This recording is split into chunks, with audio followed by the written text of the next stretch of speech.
Well, today towards the game of Liverpool, Eric Ten Hag has come out and really given us a very huge spot onto Marcus Rashford's transfer to PSG. Is he leaving or is not leaving? I'm here to really bring you this story. Welcome to the United Matters channel. How are you guys? I know you're watching us from I go by the names of Rock and David. Smash like button, comment and share. If you're watching us for the very first time, endeavor to subscribe to this channel so as not miss out on stories that we do upload in here on a daily. Rock and David is my name and hope you guys are really having fun wherever you are. Smash it like never before and let's keep it this channel that most of you have gonna hate to love because of the content that we bring to you onto this beautiful channel always and always and always. So what are you up to today? I know I've gonna hate obviously do one video in the morning and I'm here to bring you a second video, and trust me, we are gonna really have a live stream in the next 2 to 3 hours from now that is gonna be taking us for an hour. That is it. I'm gonna bring you some of the stories that Ten Hag is gonna hit to hint on when he was really discussing things concerning Man United versus Liverpool and what his thoughts are into that ilk. So let's get going and let's see close to 200 likes. Smash on this video and don't forget to subscribe as we talk Marcus Rashford in here for you. We are also going to talk about Eric Ramsey, who has been the set piece coach of Man United, who ended his duties when you're playing against Man City, and he is now going to work with Minnesota, a team in Minnesota that is in America. That's where he's really gonna be in. And then Richard Arnold being given severance fee when he formally resigned of £5.5 million, and this calls in to see it that this really comes to an end. It should really come to an end, because if it doesn't, then this side of Man United will really not really progress, because sometimes you need to move on from people like him.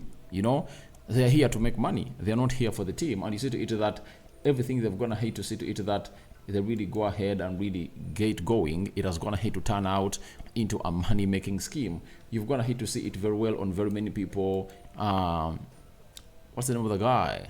He's called Ed Woodward. You know, for him, when they sell shares of the club of Man United, the guy has a certain percentage you're supposed to get, and it shows you that they are still part of this team of Man United. Though they've gonna hate obviously say we've gonna hate to resign, but trust me, they are still part of the team of Manchester United. Now let's go to Marcus Rashford and what Ten Hag is going to hit to say about him.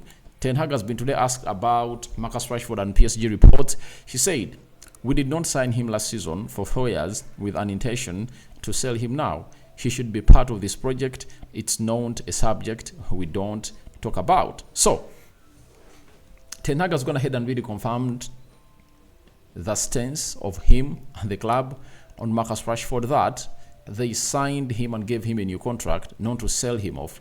They want to keep him around and see to it that he gets into the best positions of Man United. Like when we would hate to say that he's in a better position to break his record, but he needs to be more consistent, and maybe Man United are really seeing him into that frame. But for me, I told you, I gave you my stance, you know, in the video I did when a story came out that that team called PSG is really interested in Marcus Rashford, that they are willing to pay £75 million as the initial bid, and Man United wants £100 million.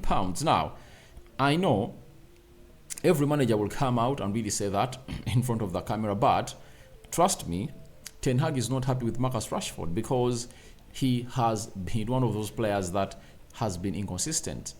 Having gone ahead to score 30 goals last season, maybe Ten Hag thought, even if it does not get me 20, even if it doesn't get me 30, but if it gets me 40, if it gets me like 20, that will be better. If he surpasses that mark, then that will be better for Marcus Rashford. But Marcus Rashford has gone ahead to say to it that he doesn't at any one point really value the amount of money he's being paid for. He came out and criticized everyone who was really questioning his commitment to the club of Man United, and I told him that you shouldn't come out and really put out a story like that. All what you should tell us is go on the field of play and score a goal like against Man City. Don't miss. Out of the 3 chances you got after scoring that goal, would have gone ahead to grab us one more. Score a goal against Everton, and the rest will be history. No one's going to be talking about now. Is there anyone talking about or questioning the commitment of Marcus Rashford after him scoring in 2 consecutive games for the club of Man United?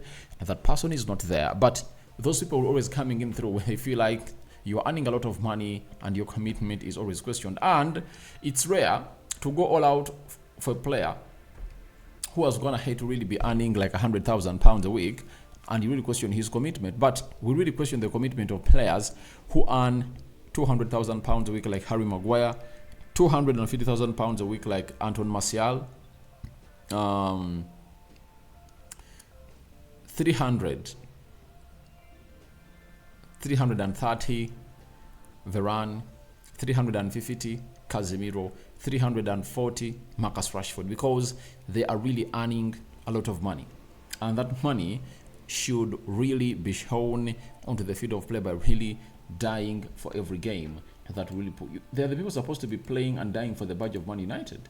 That is it.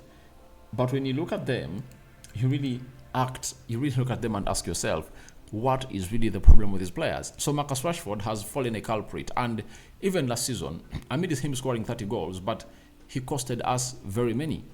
I've always said this on several platforms that he scored 30, but he costed us more, He was too selfish, like he is this season. He was not creating enough chances, and he missed out on big chances. Missing out on big chances is okay, because even Haaland will miss out on big chances, but he should be not selfish as he has always gone ahead to be as a player. So we wait and see how that pans out.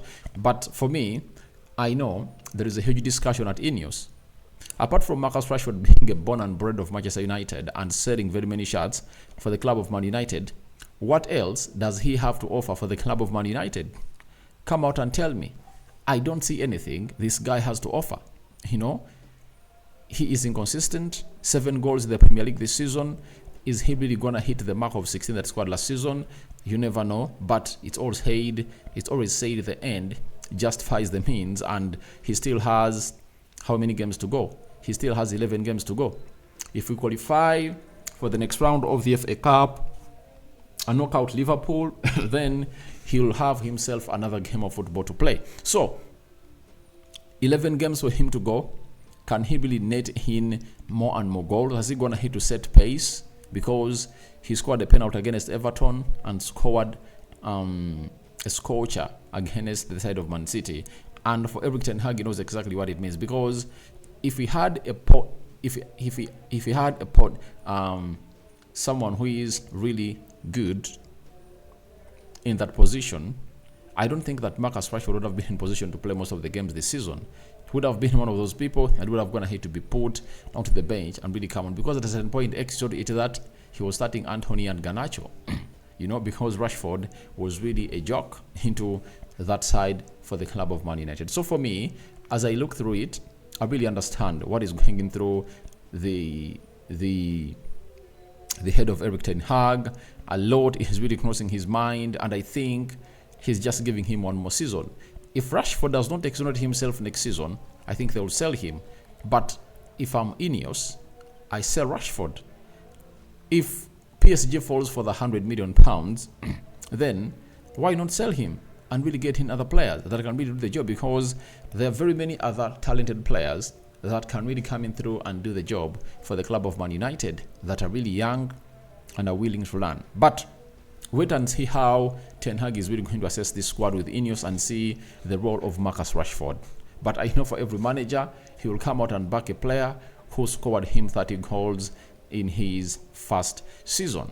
So we wait and see how that pans out. But Marcus Rashford needs to continue showing us that he's the main man, and he needs to come out and really score against Liverpool on Sunday, because if he doesn't, then things won't go on well for him, because the inconsistency will be too much. You rather put up an assist and don't score. No one will come out to really criticize you as a player. So Ten Hag is going to let us know that they gave him a new contract to keep him. No doubt about that. He's not going anywhere. He's going to be a Man United player next season. So let's wait and see how that pans out. But Rashford needs to obviously pull up his stockings a little bit more. Then we go to Mr. Eric Ramsey. he has said the following about Erik ten Hag. He did phenomenally well last year, finishing third in the Premier League and winning the Carabao Cup. This year, there has been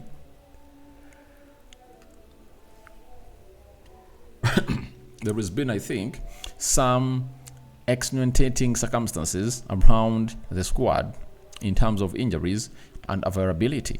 So, we all know that we're going to hate to be having injuries. And I know some people believe it's not supposed to be an excuse, but this is a manager in his second season. He has shown you that when he has his best players, he comes out and really wins the games of football.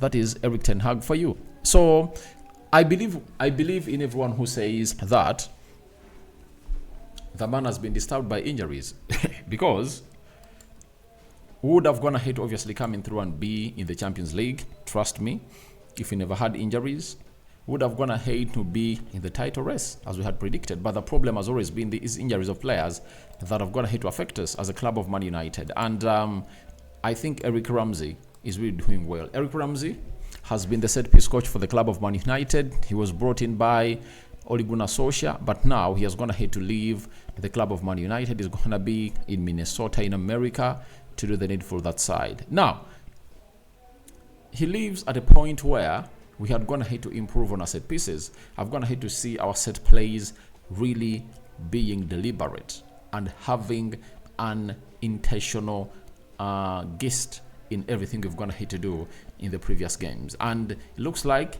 he was building everything concerning his set piece play on Casemiro. And every time Casemiro is back, you see our threat into the final third when it comes to those set pieces and defending them, because at the beginning of the season we are conceding very many set pieces, but right now we've gone ahead to take very many games without conceding through the set plays of the opponents. So we wish you the best, Eric Ramsey, and the rest will be history in there for you. And last, let's talk about Richard Arnold. A man was going to hit obviously earn £5.5 million as he left or resigned as the CEO.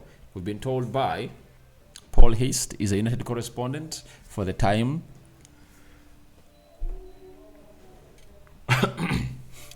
Sport, that Man United interim financial report disclosed that Richard Arnold walked away with a £5.5 million severance fee when he formally resigned from his position as the CEO of the club. So it looks like there was a clause of his compensation, and that means we are going to be suffering a lot from the Glazers and what they've gone ahead to do, because these Glazers have gone ahead to obviously put up a lot of incomes into their deals when it comes to players and very many other people, because they are naive when it comes to obviously negotiating such deals. And Richard Arnold has walked out with the £5.5 million as a person who has gone ahead to retire, but we know sometimes that it's him that is being forced. That's a honorable way of really saying that he's leaving the club, that is going to hit to retire. But it is all about getting fired, because Ineos had already gone ahead to really find their new CEO, and that was Mr. Omar Berrada. And after Omar Berrada came in through, they knew to it that the guy will leave by the 31st of December 2023, and it happened that way, and the guy happened to leave. So Omar Berrada is now the new CEO for the club of Man United, though he starts his full job on the 1st of June this year, and we wait to see how things are really going to be panning out. For Dean Ashworth, things are not going to hit him in the right direction, because Newcastle are playing a hardball for the club of Man United, and they're asking they're asking what we call an astronomical fee for this guy. So your thoughts onto Ten Hag breaking silence on Marcus Rashford's departure to PSG? What do you make about it? Eric Ramsey also agreeing with us that injuries have been a problem with the club of Man United. And lastly, Richard Arnold, £5.5 million given to him. I sign out for now. See you later, and I cover you all in the precious blood of Jesus Christ. The Muslims, Barakallahu Fikum, and Ramadan Mubarak. We out. Don't forget to subscribe, and see yourself hitting the notification bell after subscribing. Me out for now. See you in the next video.